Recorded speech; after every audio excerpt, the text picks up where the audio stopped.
हरे कृष्ण, राधे राधे। आज सुनिए संतान सप्तमी की व्रत कथा। तो आइए श्रवण करते हैं। एक नगर में एक साहूकार रहता था। उस साहूकार के 7 बेटे थे, लेकिन वह जिस भी बेटे का विवाह करता वही मर जाता था। इस प्रकार उसके 6 बेटे मर गए। अंत में उसके 7वें बेटे का भी विवाह तय हो गया। उसने सभी रिश्तेदारों को आमंत्रित किया। विवाह में शामिल होने के लिए लड़के की बुआ भी आ रही थी। रास्ते में उसे एक बूढ़ी माँ मिली। बुआ ने बूढ़ी माँ के चरण स्पर्श किए तो उसने पूछा कि बेटी कहाँ जा रही हो। अब बुआ ने उसे सब कुछ बता दिया।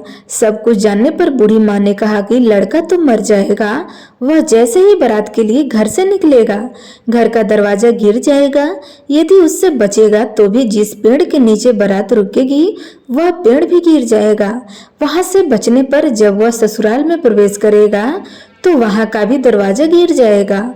उससे भी यदि बच गया तो 7वीं भंवर पड़ते समय नाग आकर डस लेगा। बुआ बोली, हे माता, मेरा यह एक ही भतीजा बचा है।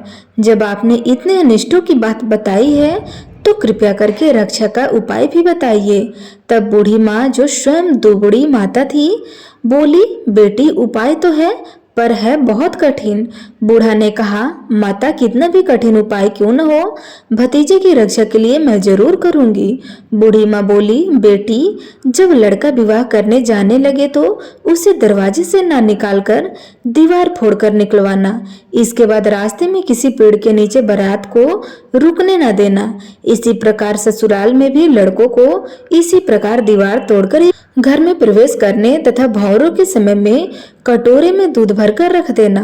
और जब नाग आकर दूध पीने लगे तो उसको तांत के फांस में फांस लेना।